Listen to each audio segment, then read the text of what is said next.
सुप्रभात साथियों। मैं आचार्य आदिनाथ एक बार फिर से आप सभी का स्पिरिचुअल लाइफ ध्यान केंद्र की ऑनलाइन वीडियो श्रृंखला में स्वागत करता हूँ। साथियों, हमारी पिछली सीरीज में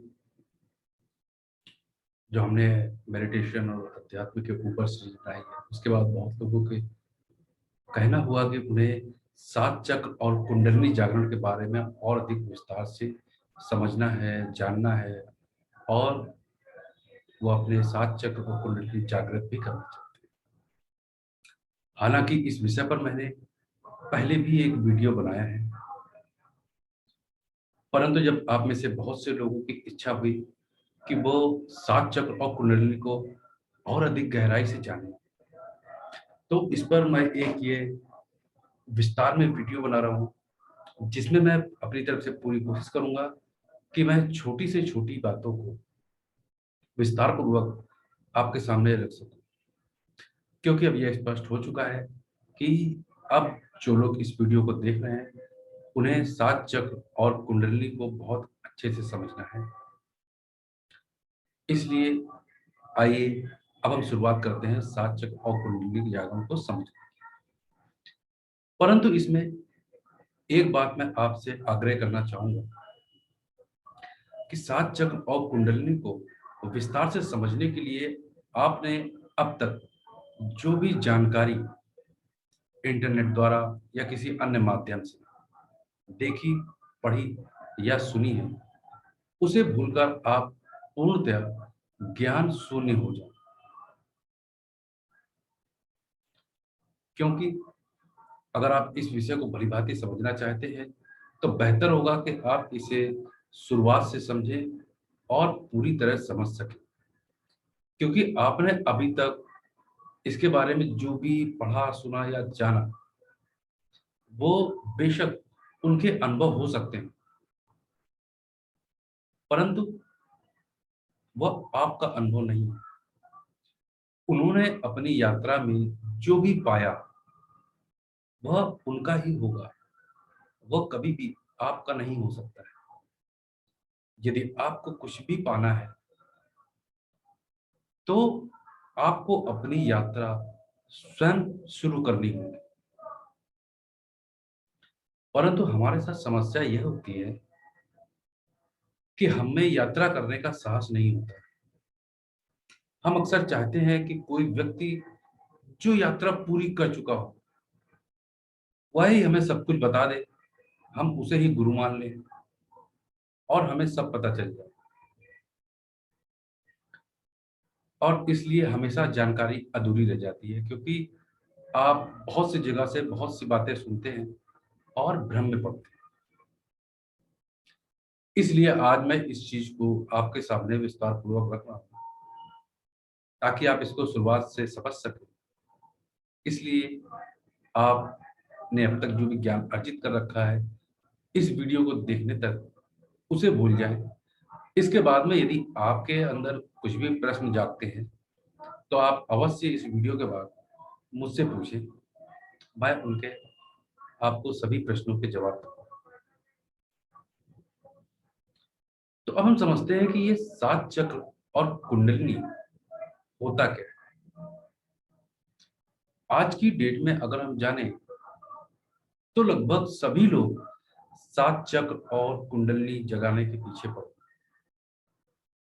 क्योंकि हमें से अधिकांश को ये लगता है कि एक बार यदि हम अपनी कुंडली और सात चक्र जागृत कर लें, तो उसके बाद फिर हम आराम से चमत्कारी बाबा या सुपरमैन जैसी शक्तियों के मालिक बनकर अपना जीवन आराम से बिता सकते हैं।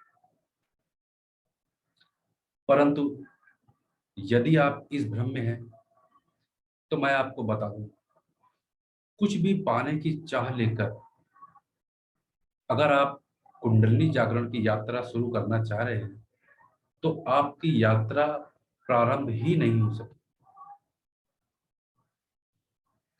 क्योंकि कुंडली जागरण एक रहस्य है। यह कुछ पाने का, कुछ होने का नाम नहीं। कुंडली जागरण एक रहस्य है। आपके भीतर तो बस प्यास होनी चाहिए इस रहस्य को जानने की, इसे समझने की। इसलिए अगर आप कुछ पाने की इच्छा लेकर कुंडली जागरण की यात्रा शुरू करना चाहते हैं तो आपके लिए ये बहुत मुश्किल होगा। इसलिए आप सब कुछ भूल जाएं, बस अपने अंदर एक प्यास जगा लें कि यह कुंडली है क्या, यह 7 चक्र है क्या, कि इसे पार करने से क्या होगा। साथ ही कुंडलिनी जागरण के लिए और इसे समझने के लिए हमें बहुत पीछे जाना होगा। हमें इतना पीछे जाना होगा कि जहां तक सृष्टि की उत्पत्ति भी नहीं हुई, यानी कि ब्रह्मांड का निर्माण भी नहीं हुआ।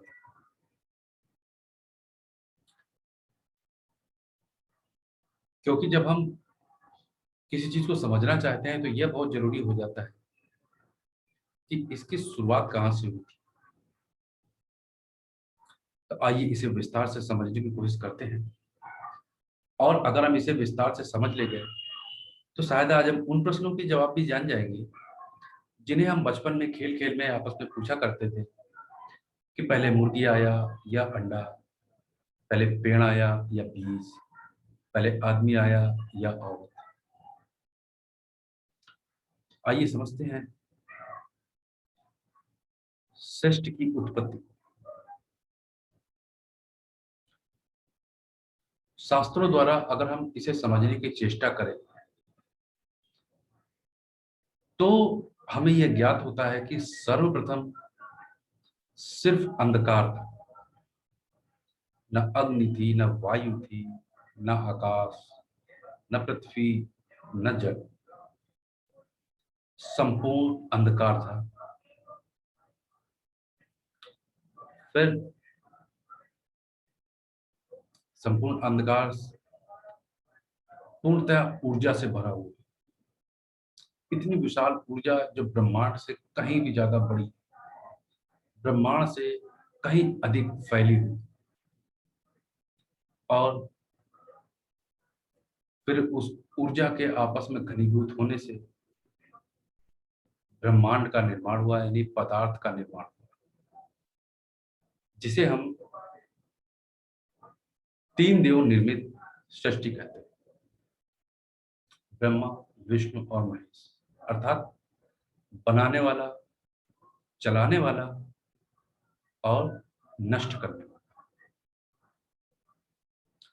या अन्य धर्मों की बात करें तो उनका भी लगभग यही मानना है कि सर्वप्रथम सिर्फ अंधकार ही था।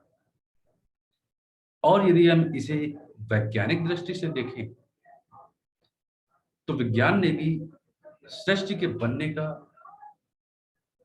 कारण बिग बैंग थ्योरी माना है, यानी कि एक धमाका, एक विस्फोट जिससे ब्रह्मांड का निर्माण हुआ और अभी भी निरंतर जारी है।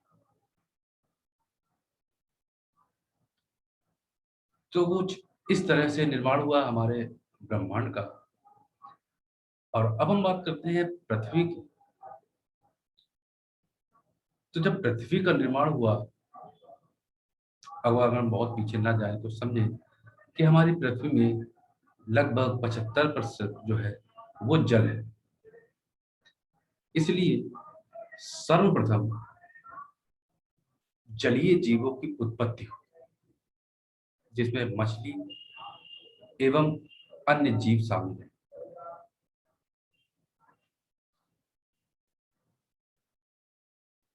और इसे कुछ इस तरह से समझें कि जैसे ये सर्वप्रथम अंधकार था, फिर जब ब्रह्मांड की उत्पत्ति होती है या पृथ्वी बनती है तो उससे मछली और अन्य जीवों की उत्पत्ति होती है। फिर जब लाखों वर्ष तक मछली या अन्य जलीय जीव सूखे में आने की इच्छा करते हैं या धरती में आने की इच्छा करते हैं, मिट्टी में आने की इच्छा करते हैं, तब पेड़ों की उत्पत्ति होती है। फिर जब पेड़ों ने चलने की इच्छा जाहिर की तब कछुआ या मेढक जैसे जीवों की उत्पत्ति होती है। फिर जब कछुआ या मेढक समझ विकसित करना चाहते हैं, तब वहां से कुत्ता, बिल्ली, बंदर टाइप के अहिंसक जानवरों की उत्पत्ति होती है। और जब ये अहिंसक जानवर ताकत चाहते हैं, तब हिंसक जानवरों की उत्पत्ति होती है, जैसे कि आपके हो गए शेर, चीता और अन्य तरह के। और जब हिंसक जानवरों ने समझ या बुद्धि चाहिए, तब वहां से आदि मानव, जो कि हमारे पूर्वज हैं, उनकी उत्पत्ति होती है। और उसके बाद वहां से बढ़ के हमारा साधारण मानव बनने का जो सफर है वो तय होता है। जैसे कि हम सभी जानते हैं, धीरे धीरे किस तरह से हम आदि मानव से विकसित होते होते आज मानव बने हैं और साधारण मानव बने हैं। यहां तक का सफर हम सभी जानते हैं। अब सात चक्र और कुंडलनी को समझने के लिए हमें इसी क्रम में आगे बढ़ते रहना है। जब कोई व्यक्ति साधारण मानव, जिसका कि पूरा संबंध उसके भौतिक शरीर से होता है, उस पर विजय पार करता है, तब उसके बाद वो मूलाधार चक्र पार करके स्वाधिष्ठान चक्र पे आता है और साधारण मानव से विशेष मानव बनता है।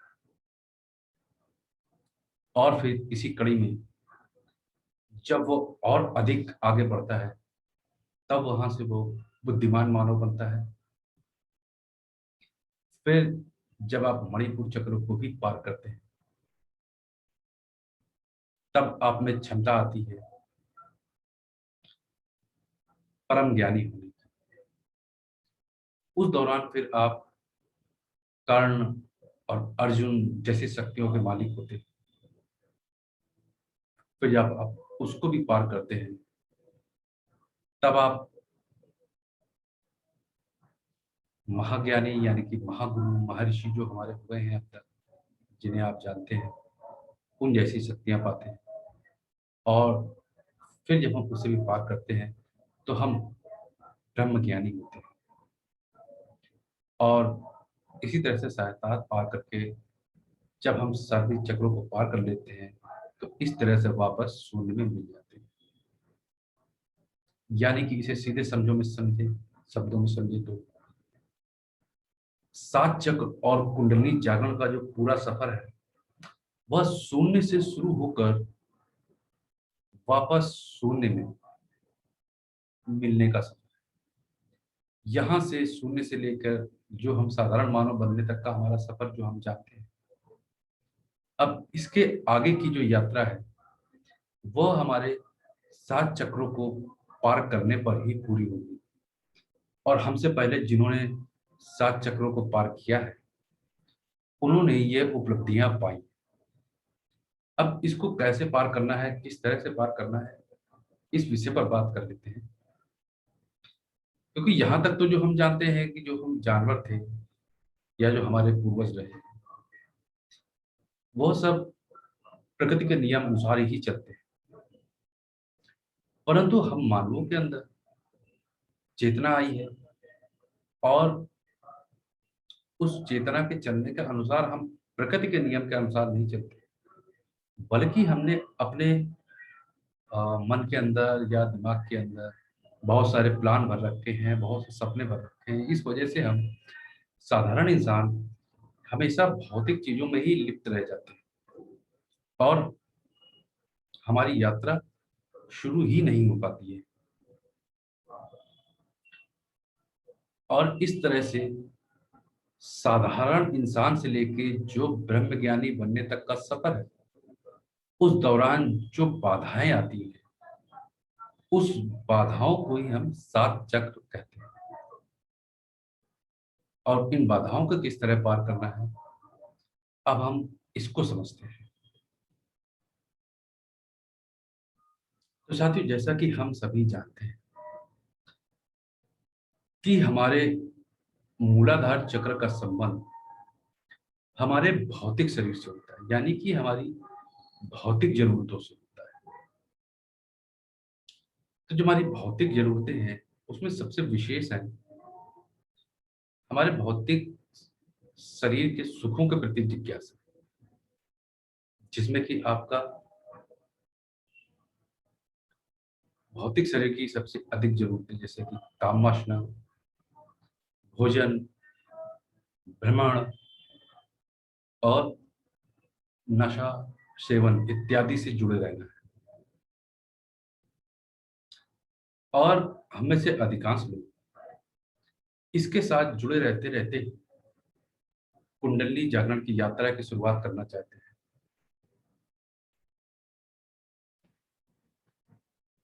अब इस चीज को आप इस तरह से समझें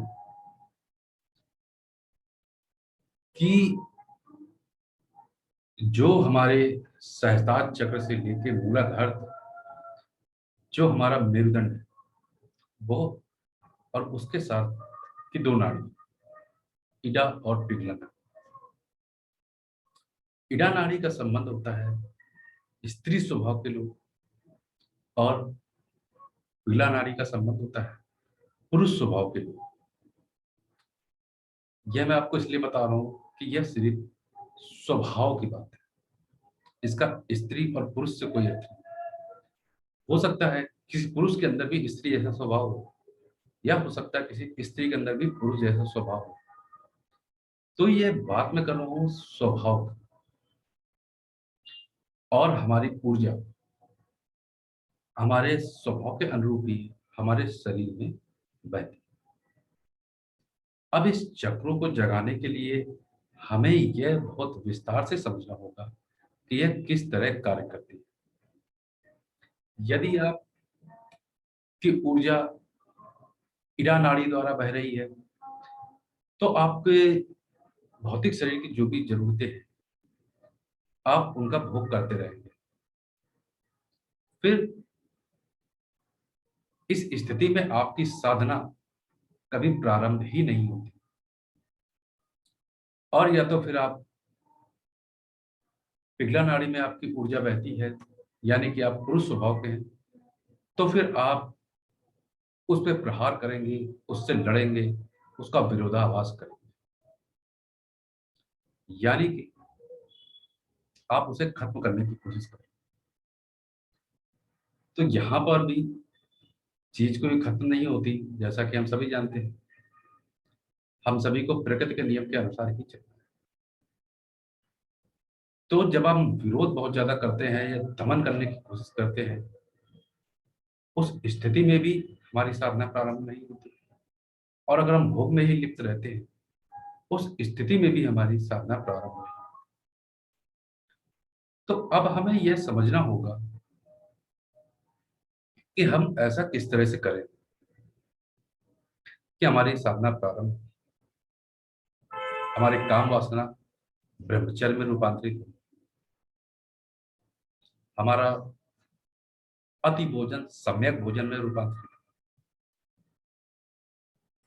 भ्रमण हमारा ठहराव में रूपांतरित हो, और कैसे हम करें कि हमारा नशा इत्यादि जो अन्य चीजें हैं हमारे पास वो खुद ब खुद ही ध्यान में रूपांतरित हो।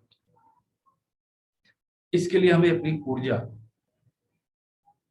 ईटा नाड़ी पिघला नाड़ी से हटकर सुषुम्ना नाड़ी में प्रवाहित करनी है, और जिसे हम ध्यान मार्ग द्वारा, यानी कि निरंतर ध्यान करते हुए यदि हम साक्षी भाव रखते हैं तो हम उस चीज को समझ पाएंगे कि ना ही भोग में ना ही दमन, सिर्फ साक्षी भाव रखकर चीजों को अच्छी तरह से देखकर समझकर हम उसका रूपांतरण कर सकते हैं, उसे अलग दिशा दे सकते हैं।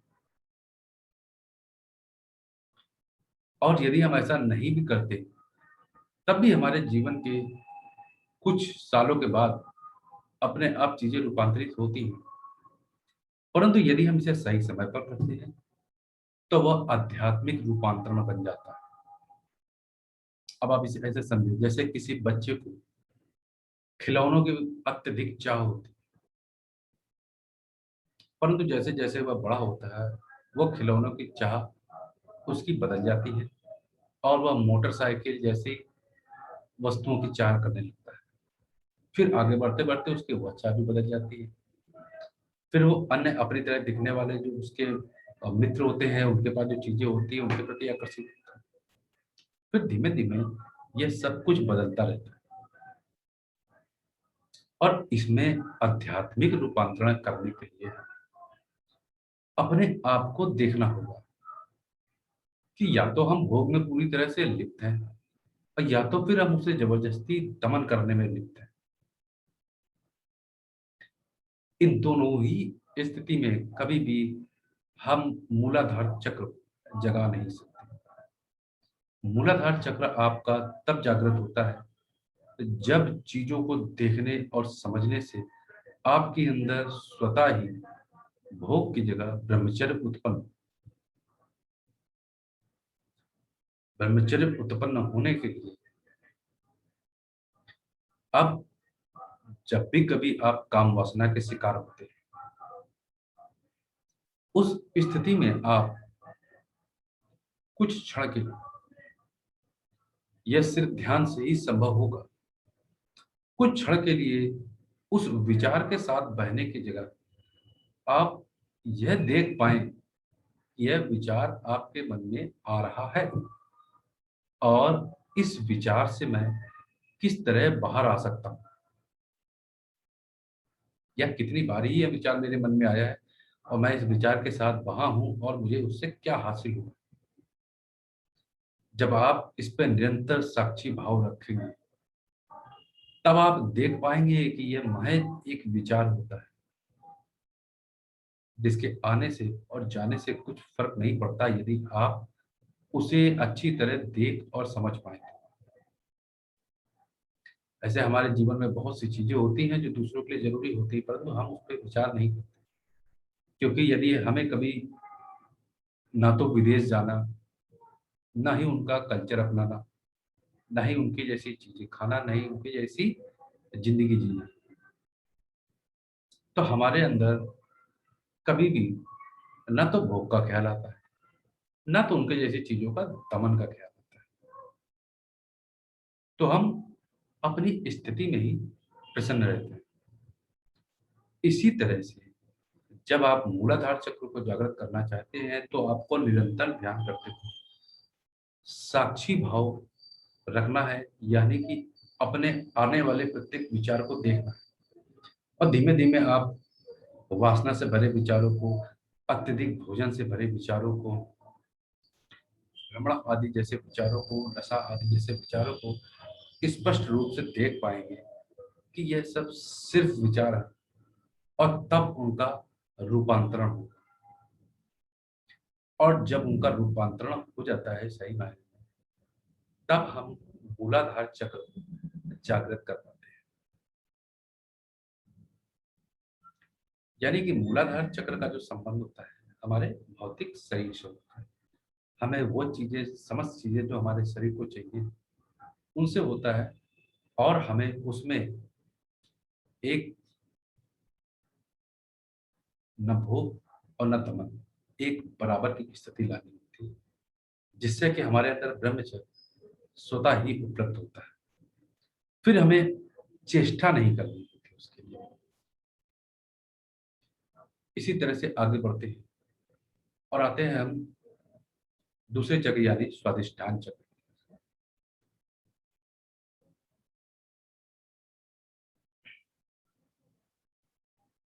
स्वादिष्ठान चक्र का संबंध हमारे भाव शरीर से होता है। यानी कि जितने भी तरह के भाव हमारे अंदर उत्पन्न होते हैं, हमें उन सभी का आध्यात्मिक रूपांतरण करना होता है।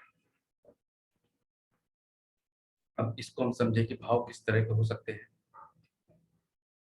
हमारे अंदर अत्यधिक भाव आते हैं, क्रोध का भाव, हिंसा का भाव, भय का भाव, मोह का भाव, लालच का भाव, ईर्ष्या का भाव और अहंकार का भाव। और इनका आध्यात्मिक रूपांतरण होता है क्षमा, अहिंसा, अभय, प्रेम, दान, मैत्री और विनम्रता।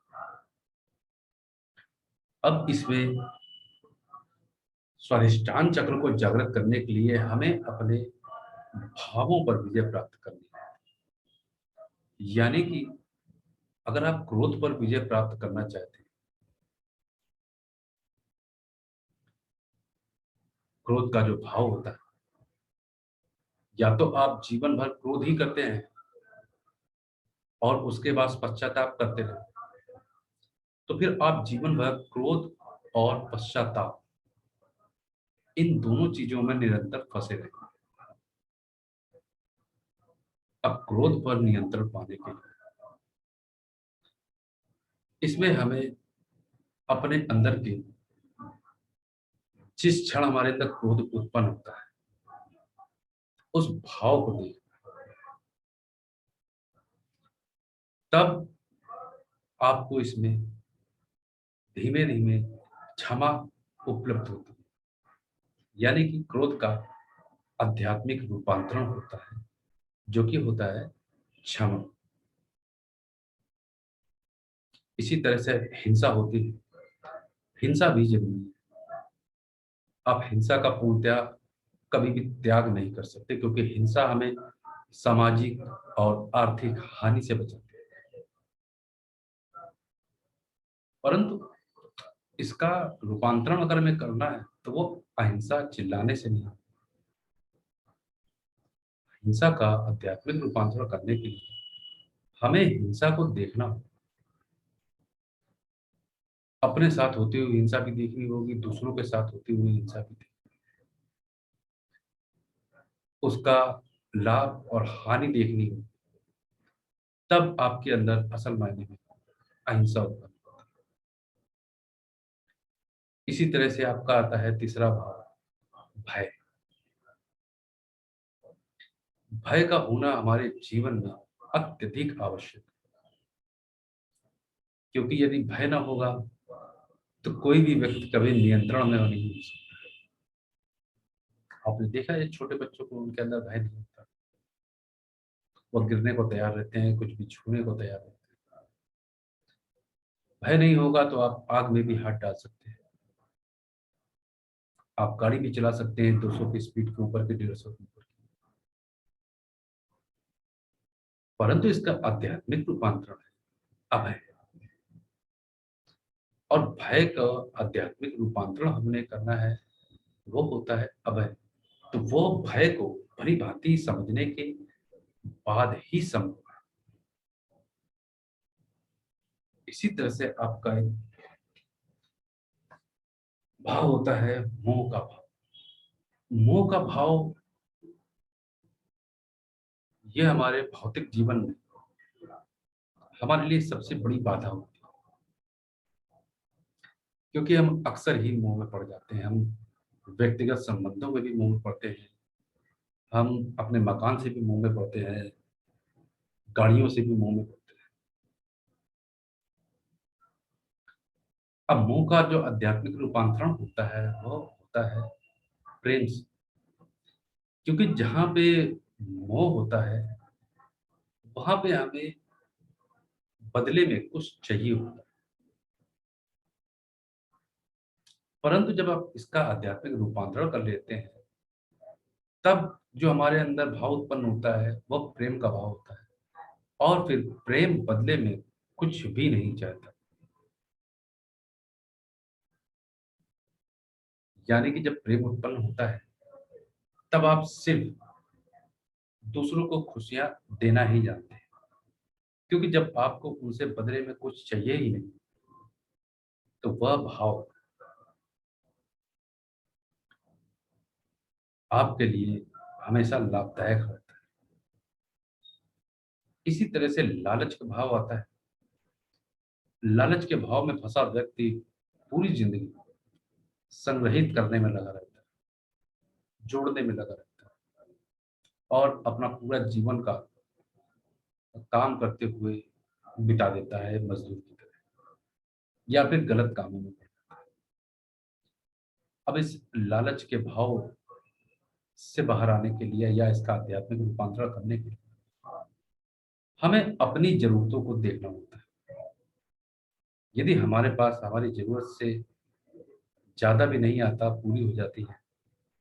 फिर हमें दूसरों की जरूरतों को देखना है, तब हमारे अंदर दान उत्पन्न होता है, तब हमारा लालच का आध्यात्मिक रूपांतरण होता है, जो कि होता है दान। इसी तरह से हमारा एक भाव होता है अहंकार का भाव। अहंकार का भाव हमारे आध्यात्मिक जीवन और भौतिक जीवन दोनों में ही सबसे बड़ी बाधा है। इस अहंकार के भाव से बाहर निकलने के लिए हमें अपने अंदर की क्रोध को, मोह को, अपनी क्षमता के अनुसार स्थितियों को तोड़ने मरोड़ने की चीजों को लेकर इन सब के ऊपर साक्षी भाव रखना होता है। तब अहंकार की जगह हमारे अंदर विनम्रता उत्पन्न, और इसी तरह से ईर्ष्या का भाव होता है। ईर्ष्या यानी कि दूसरों से बेवजह की नफरत। इस तरह के भाव में ग्रसित लोग भी कभी साधना पथ पे अग्रसर नहीं हो सकते जब तक कि वो अपने अंदर इसका आध्यात्मिक रूपांतरण कर इसे मैत्री में बदल नहीं। तो इस तरह से जब हम अपने अंदर के सभी भावों का आध्यात्मिक रूपांतरण कर लेते हैं, तब हम अपने दूसरा चक्र यानी स्वादिष्टान चक्र को जागृत कर पाते हैं, जिसका कि संबंध हमारे भाव शरीर से होता है। और फिर हम साधारण इंसान ना होकर बुद्धिमान मानव हो जाते हैं। अब आता है हमारा तीसरा यानी कि मणिपुर चक्र। मणिपुर चक्र का संबंध होता है हमारे सूक्ष्म शरीर से, और इस चक्र में हमारी दो बाधाएं। पहली की बाधा है विश्वास, और दूसरी जो बाधा है वह है विचार।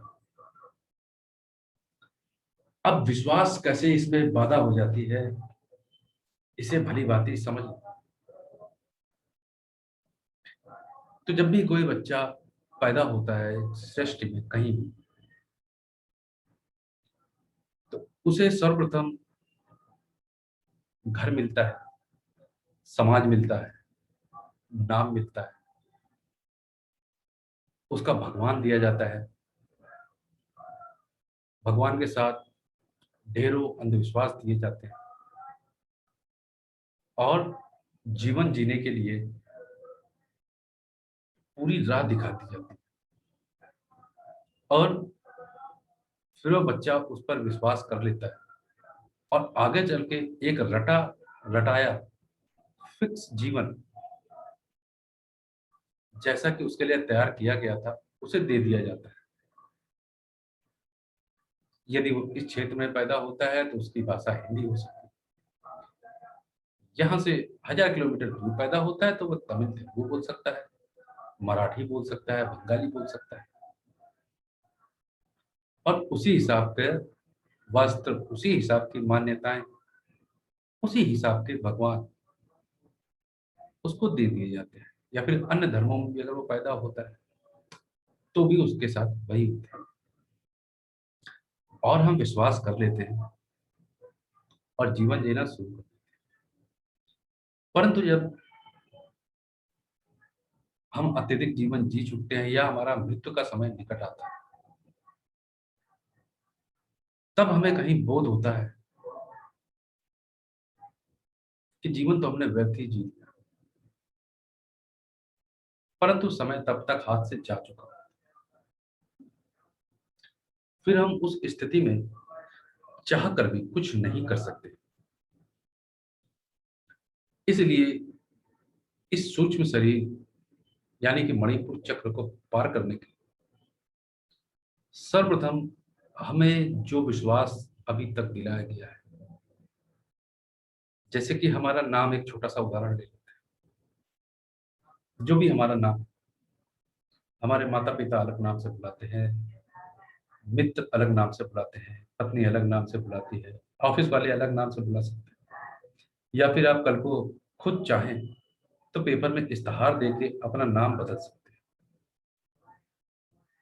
क्योंकि वह नाम जो आपको सौंप दिया गया और पूरा जीवन का आप उस नाम को ही विश्वास करते रहे कि ये मैं हूं,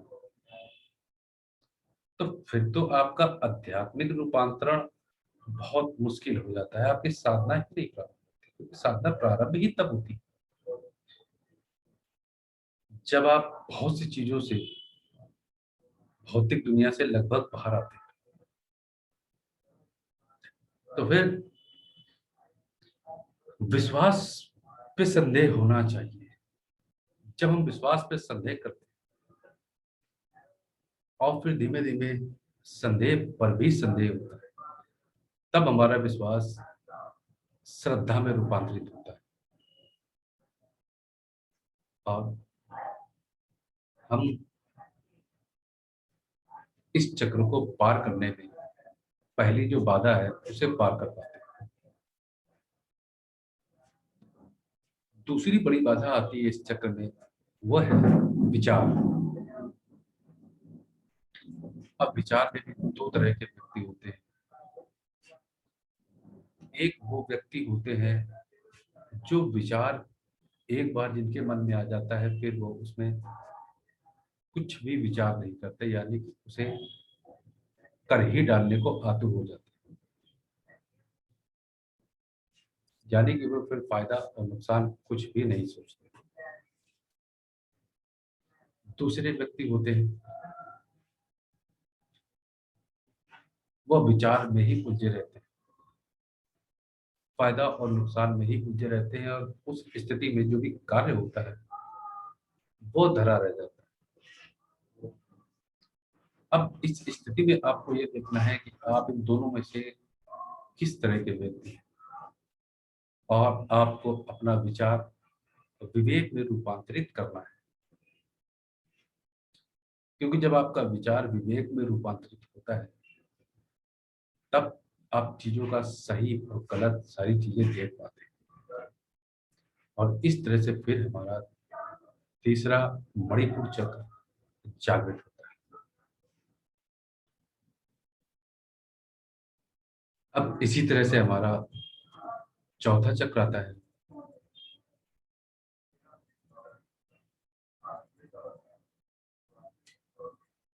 विशुद्धि चक्र।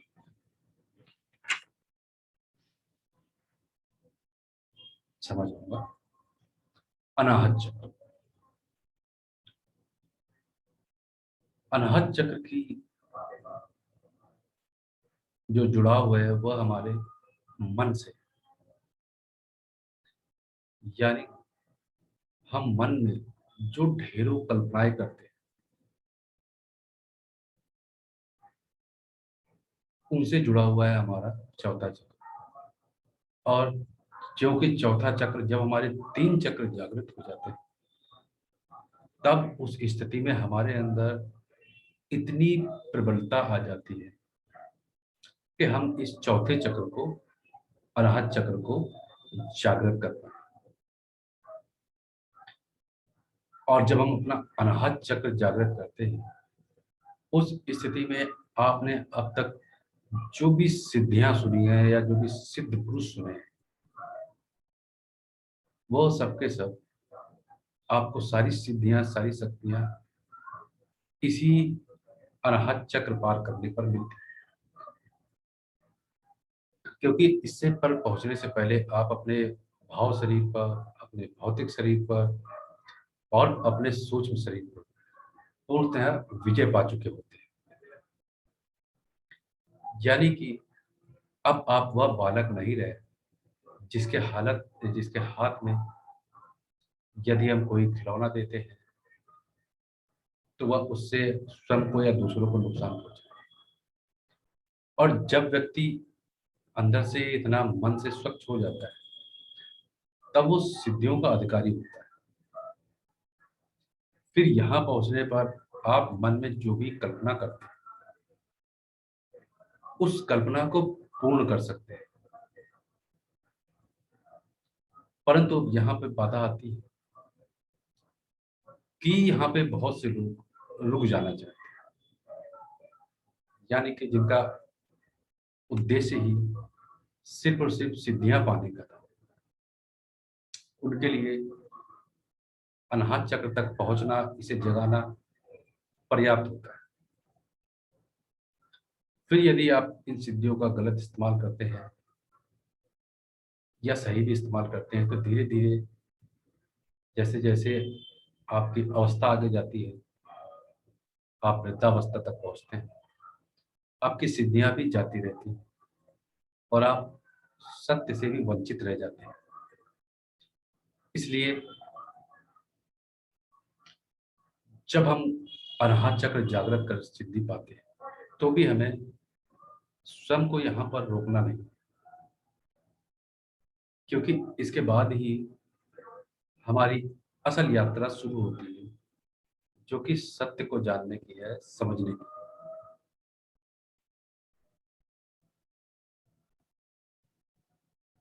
अभी तक हमने जो भी कुछ किया, उस पर हमें निरंतर ध्यान करते हुए साक्षी भाव रखना होता है। परंतु अब हमें इसके चक्र के पार करने के बाद साक्षी भाव नहीं भी रखते हैं तो कोई फर्क नहीं पड़ता, क्योंकि अब आपका ध्यान खुद ब खुद गहराता जाता है और चीजें आपको फर्क पड़ना खुद ब खुद कम हो जाते हैं। इसके बाद हमारा प्रवेश होता है हमारे पांचवें चक्र, विशुद्धि चक्र। विशुद्धि चक्र में जब हम प्रवेश करते हैं, या यूं कहे कि जब हम इस चक्र को जागृत करते हैं,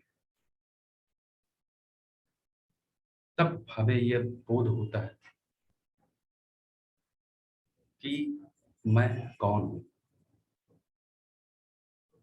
यानी कि यहां से आपको यह पता चल जाता है कि मैं कौन हूं। आपके स्त्री होने का बोध, पुरुष होने का बोध, दोनों ही खत्म हो जाते हैं।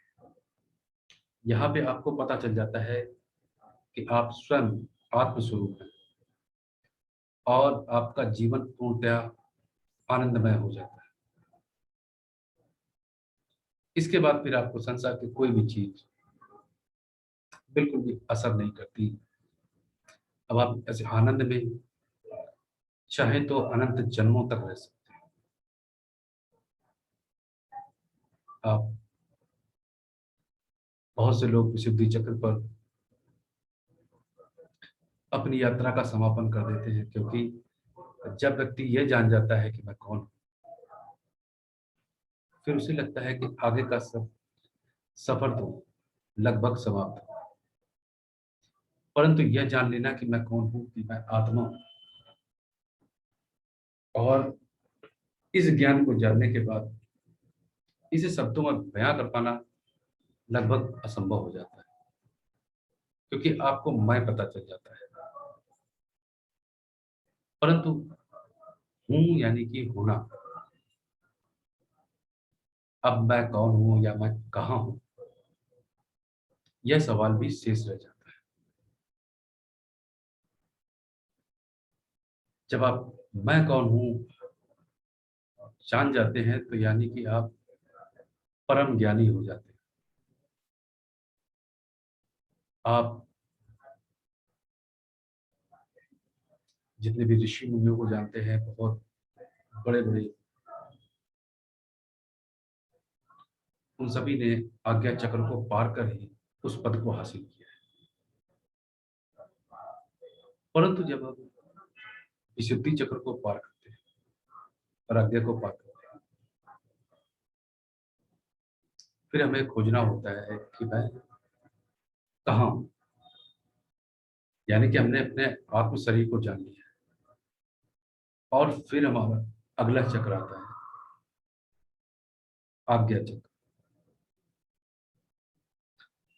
आज्ञा चक्र पर पहुंचने पर जब हम इसे जागृत करते हैं,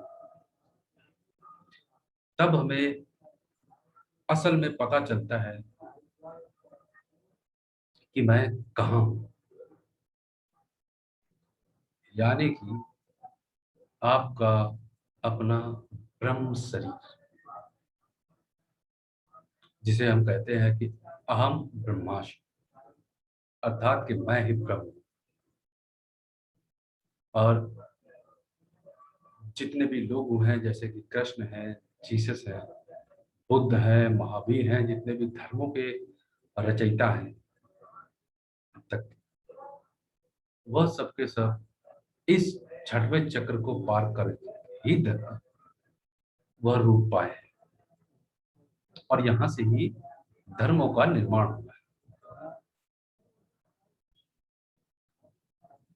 और आज्ञा चक्र को पार करने पर न सिर्फ आपको यह ज्ञात होता है कि मैं कौन हूं, वरन इस संसार के, इस विश्व की प्रत्येक रहस्य आपके सामने खुल जाता है।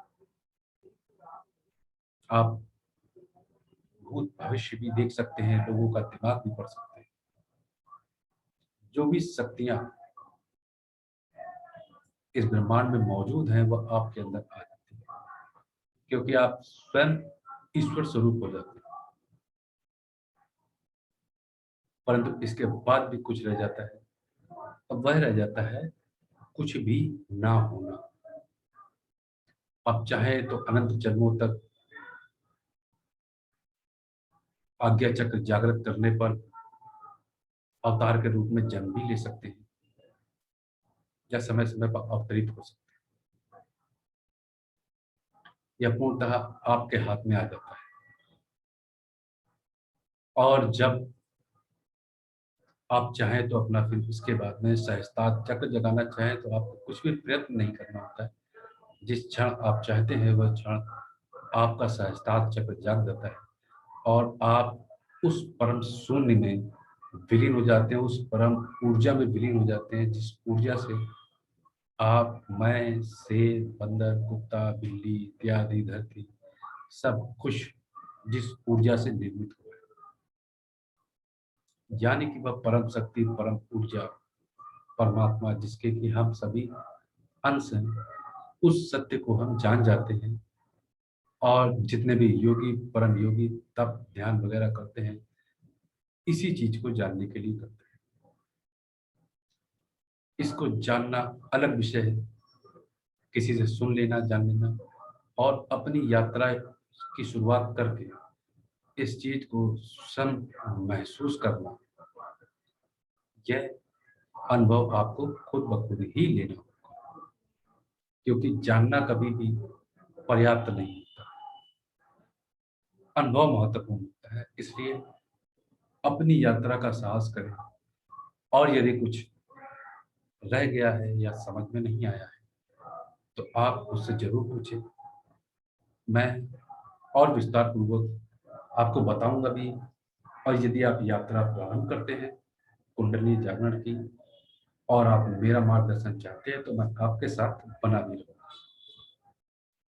आपसे अगले वीडियो में फिर से मिलता हूँ। धन्यवाद। आप सभी का जीवन मंगल।